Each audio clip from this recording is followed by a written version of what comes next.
June 5, 1944. Dover, England. Lieutenant Colonel David Strangeways stood on the White Cliffs watching through binoculars as German reconnaissance aircraft circled overhead, photographing what appeared to be the largest military buildup in British history. Below him stretched endless rows of tanks, artillery pieces, and landing craft that would convince any observer that the main Allied invasion of Europe was about to launch directly across the narrowest part of the English Channel toward Pas-de-Calais. But David Strangeways knew something that the German pilots overhead would never discover. Every tank they were photographing was made of inflatable rubber. Every artillery piece was carved from wood. Every landing craft was a canvas and plywood construction that wouldn't survive 10 minutes in actual seawater. The massive army that German intelligence was frantically reporting to Berlin was the creation of a handful of stage magicians, art school graduates, and theater designers who had convinced Adolf Hitler's most experienced generals that the fate of Nazi Germany hung on defending a beach where no Allied soldier would ever set foot. 24 hours later, as the real D-Day landings commenced on the beaches of Normandy 200 miles to the west, this fake army of actors would achieve what no conventional military force could accomplish. Without firing a single shot, they would keep an entire German army defending empty beaches, while the actual invasion established the foothold that would lead to Nazi Germany's defeat. The story of how one fake army of actors fooled Hitler's generals doesn't begin with deception. It begins with a fundamental intelligence problem that had plagued Allied invasion planning since 1942. To understand why Strangeways' theatrical army represented such a radical departure from conventional military strategy, you must first understand what German commanders expected from Allied invasion preparations, and why those expectations created vulnerabilities that could be exploited by people who understood that the most powerful weapons in modern warfare are sometimes the ones that exist only in the enemy's imagination. In 1942, when Allied planners began developing strategies for returning to continental Europe, German defensive preparations were based on logical assumptions about how large-scale amphibious operations would be conducted. Field Marshal Erwin Rommel, responsible for Atlantic Wall fortifications, calculated that Allied forces would require massive concentrations of troops, equipment, and supplies positioned as close as possible to their intended landing sites to minimize transportation time and maximize surprise. This tactical logic led German intelligence to focus surveillance efforts on southeastern England, where Dover and the surrounding areas provided the shortest crossing to France. The Pas-de-Calais region offered obvious strategic advantages for an invading force: minimal water crossing, proximity to major German industrial centers, and direct routes toward Berlin. German commanders were convinced that any rational Allied invasion plan would target this area. But Allied planners had reached different conclusions about optimal invasion strategies. Analysis of German defensive preparations revealed that Pas-de-Calais was the most heavily fortified section of the Atlantic Wall, with multiple infantry divisions, artillery concentrations, and armored reserves positioned to repel exactly the type of invasion that German logic anticipated. Attacking the most obvious target would result in catastrophic casualties against prepared defenses. The alternative approach focused on Normandy, where German defenses were lighter, and the element of surprise could be maintained longer. But launching the invasion from Normandy required convincing German intelligence that Allied preparations in southeastern England were genuine invasion staging areas rather than elaborate deceptions designed to misdirect defensive efforts. This requirement created an unprecedented challenge for Allied intelligence services. Traditional military deception involved hiding actual capabilities or positions from enemy observation. The D-Day deception required creating fictional capabilities that were so convincing that German commanders would make strategic decisions based on threats that didn't exist. The operation demanded theatrical skills rather than conventional military expertise. David Strangeways understood this challenge better than most intelligence officers because he had spent the previous 2 years developing deception techniques for the North African campaign. Born September 22, 1911 in York, He had studied theater design at Cambridge before joining military intelligence in 1939. His background in stage illusion provided insights into creating convincing visual deceptions that traditional military training didn't address. During the North African campaign, Strangeways had developed techniques for using dummy tanks and fake radio traffic to convince German reconnaissance that British forces were concentrated in areas where no actual troops existed. These deceptions had proven effective in misdirecting German defensive efforts and contributing to Allied victory at El Alamein. But the D-Day deception would require theatrical illusions on a scale that had never been attempted in military history. The operation that would become known as Operation Fortitude began planning in January 1944 under the overall direction of the London Controlling Section, a top-secret organization responsible for strategic deception operations. The plan involved creating two fictional army groups that would appear to threaten different areas of German-occupied Europe while concealing the actual invasion preparations targeting Normandy. Fortitude North would create the illusion of Allied preparations for invading Norway, keeping German forces stationed in Scandinavia rather than transferring them to France. Fortitude South would create an even more elaborate deception, convincing German intelligence that the main Allied invasion force was assembling in southeastern England for an assault on Pas-de-Calais, scheduled for several weeks after the actual D-Day landings. The centerpiece of Fortitude South was the 1st United States Army Group, commanded by General George S. Patton, and apparently preparing for the largest amphibious operation in military history. German intelligence respected Patton as America's most aggressive and capable armored commander, making him the logical choice to command the main invasion force. The fact that FUSAG existed only on paper and in the imagination of German analysts was the operation's most closely guarded secret. Creating a convincing Phantom Army required solving technical challenges that no military organization had ever faced. The fictional force needed realistic radio communications, believable personnel assignments, logical supply requirements, and most critically, physical evidence that German reconnaissance could observe and photograph. Every aspect of the deception had to withstand scrutiny from experienced intelligence professionals who understood military operations intimately. The technical execution of Fortitude South fell to the 23rd Headquarters Special Troops, a unit officially designated as a headquarters formation, but actually consisting of artists, designers, engineers, and communications specialists recruited from civilian occupations that had nothing to do with conventional warfare.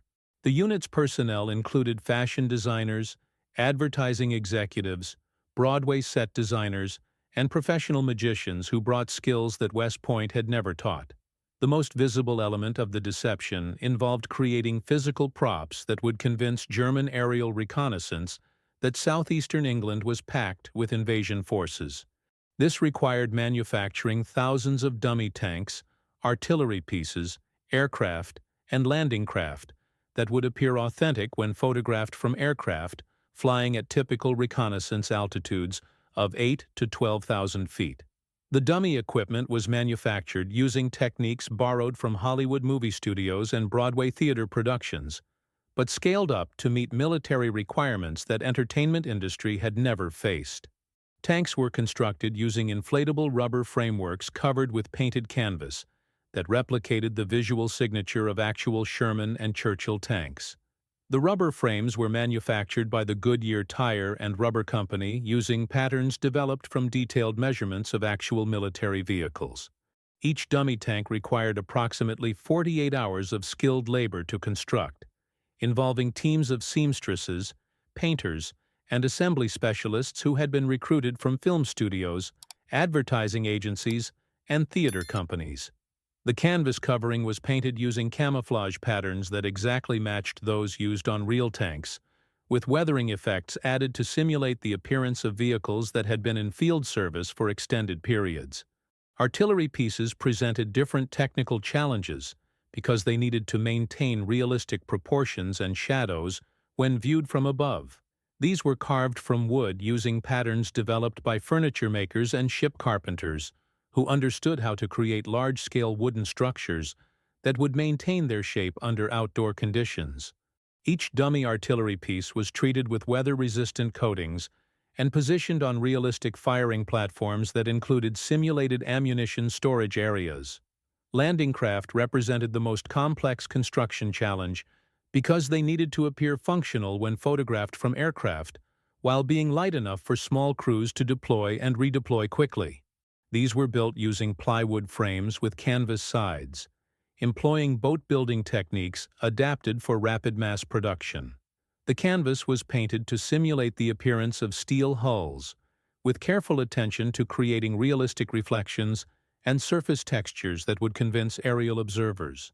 Aircraft dummies were constructed using aluminum tubing frameworks covered with fabric, creating full-scale replicas of bombers and fighters that could be positioned on airfields to simulate the air support element of the fictional invasion force. These required careful attention to wing shapes and engine nacelle details that German intelligence analysts would recognize as specific aircraft types. The construction quality had to meet standards that were both precise and flexible. The dummies needed to look convincing from aircraft flying at altitudes above 10,000 feet, which meant that details visible to ground observers could be simplified as long as the overall silhouette and proportions remained accurate.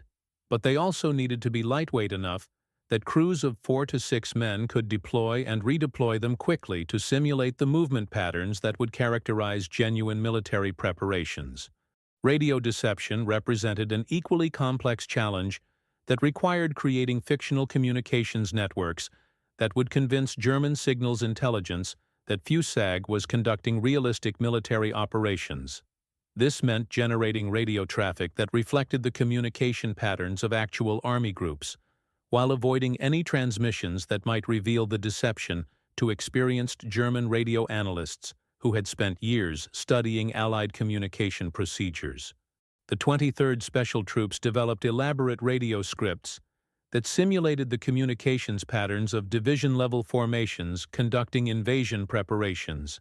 These scripts were based on captured German intelligence reports that revealed exactly what types of radio traffic German analysts used to identify and track Allied military units.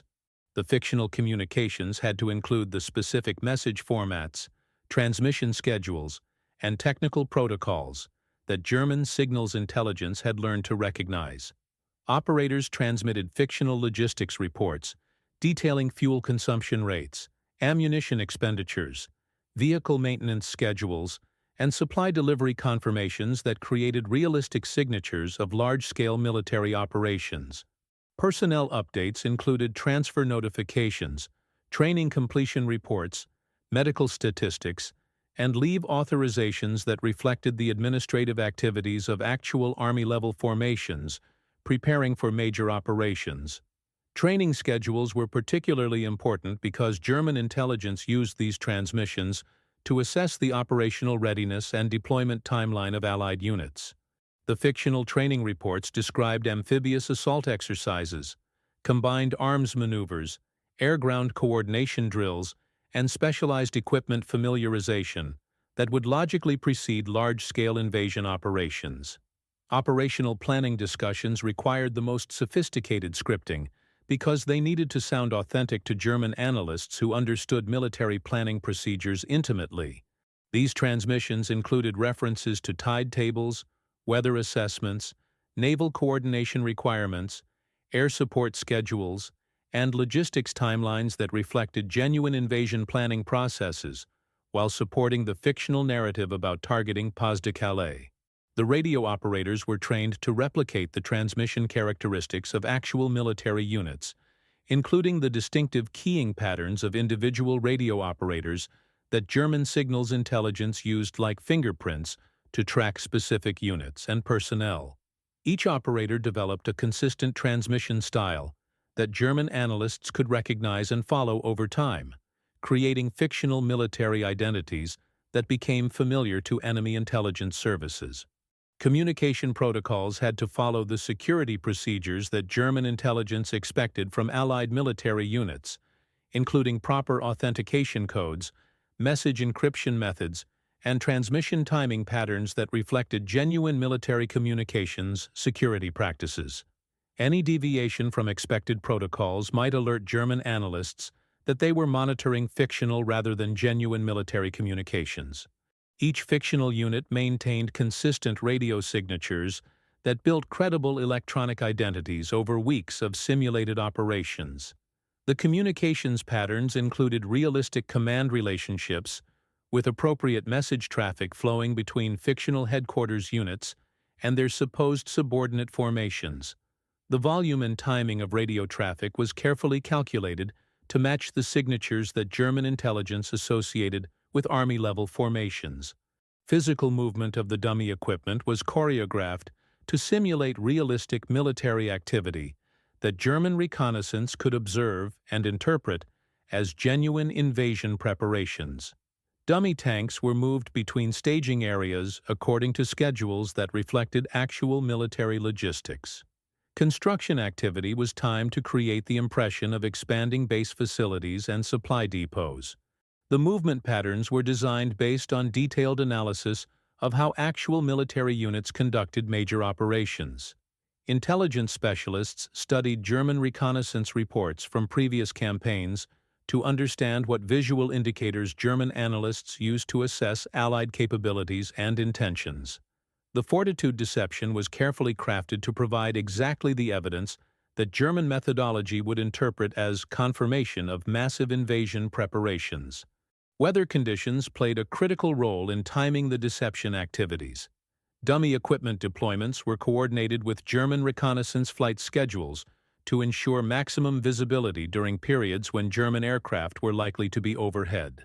Cloud cover and visibility conditions were monitored to optimize the timing of construction activity and equipment movements.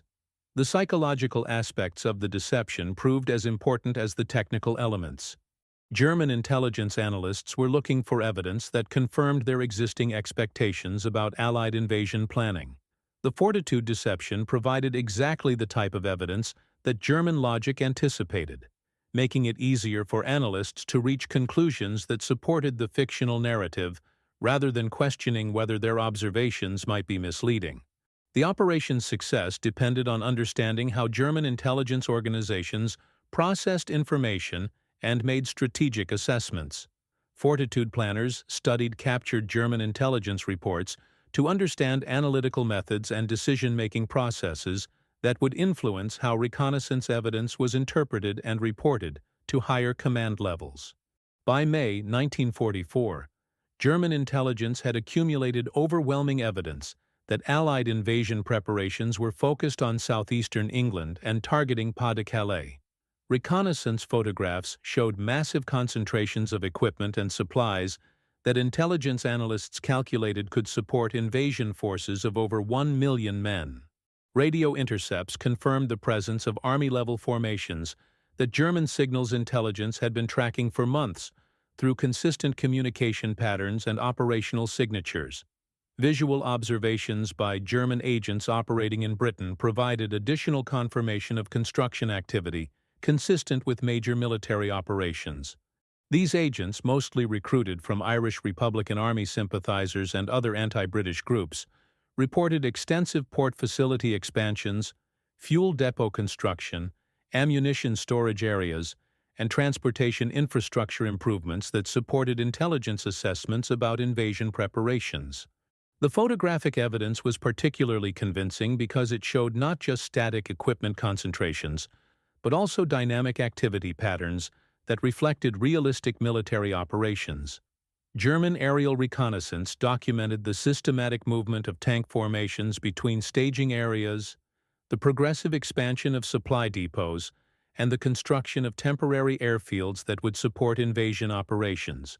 Intelligence analysts noted that the activity patterns matched their understanding of how Allied forces had prepared for previous amphibious operations in North Africa and Italy. German intelligence assessment procedures involved multiple layers of analysis that the Fortitude planners had studied carefully before designing their deception. Reconnaissance photographs were analyzed by specialists who understood Allied equipment characteristics and organizational structures. Radio intercepts were evaluated by signals intelligence experts who had spent years tracking Allied communication procedures. Agent reports were assessed by counterintelligence specialists who understood British security measures and operational methods. Each analytical layer provided independent confirmation that supported the overall assessment of Allied intentions. The photographic evidence matched the electronic intelligence, which correlated with human intelligence reports, creating a comprehensive picture that convinced German commanders at every level that Allied invasion preparations were genuine and targeting the most logical objectives. Field Marshal Erwin Rommel, responsible for Atlantic Wall defenses, personally reviewed intelligence summaries that described Allied preparations in southeastern England as the largest military buildup in British history. His tactical assessments concluded that Allied logistical capabilities could support sustained operations across the Strait of Dover more effectively than longer sea crossings to alternative landing sites. Rommel's strategic planning reflected complete confidence that Pas-de-Calais represented the primary invasion threat. The evidence was so convincing that German commanders moved substantial reserves to the Pas-de-Calais region and maintained defensive positions that reflected their confidence about Allied intentions. The 15th Army, Germany's strongest defensive formation in France, was positioned to respond to Allied landings in the Dover-Calais corridor. Mobile armored reserves were staged within striking distance of beaches, where German intelligence expected Allied forces to land. German defensive preparations included extensive fortification efforts that consumed resources and personnel that might have been deployed to defend other potential landing sites. Concrete bunkers, artillery emplacements, anti-tank obstacles, and beach fortifications were concentrated in areas where German intelligence indicated Allied invasion forces would land. These defensive investments represented enormous commitments of construction materials, engineering equipment, and skilled personnel that were not available for defending alternative invasion routes. The ultimate test of the deception came on June 6, 1944, when Allied forces landed on the beaches of Normandy while German commanders waited for the real invasion to begin at Pas-de-Calais. For critical hours after the Normandy landings began, German High Command believed they were witnessing a diversionary attack designed to draw attention away from the main invasion that would target the more obvious beaches of northeastern France. This strategic confusion was exactly what Fortitude planners had intended to achieve. But the deception operation didn't end with the D-Day landings. The fictional FUSAG continued transmitting radio traffic and maintaining the illusion of invasion preparations, targeting Pas-de-Calais for several weeks after the Normandy landings began. German intelligence continued receiving reports of equipment concentrations, personnel movements, and operational planning that suggested the main invasion was still being prepared in southeastern England. The extended deception proved crucial during the first weeks of the Normandy campaign, when Allied forces were most vulnerable to German counterattacks. If German commanders had immediately recognized that Normandy represented the main invasion effort and transferred reserves from Pas-de-Calais, they might have been able to crush the Allied beachhead before it could be reinforced and expanded.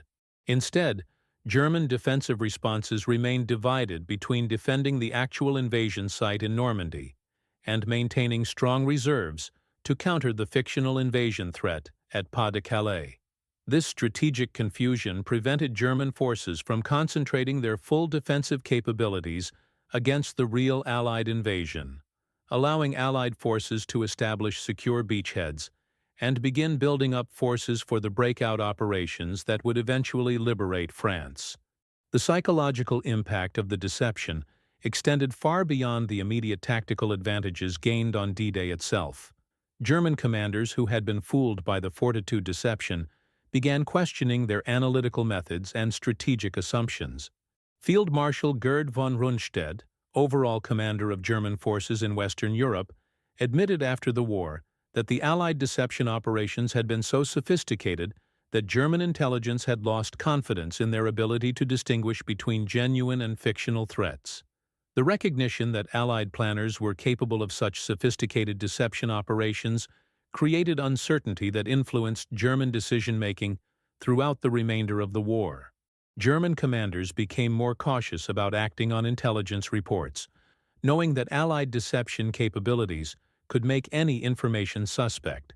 This analytical paralysis degraded German strategic planning and contributed to the defensive confusion that characterized German responses to Allied operations throughout the final year of the war.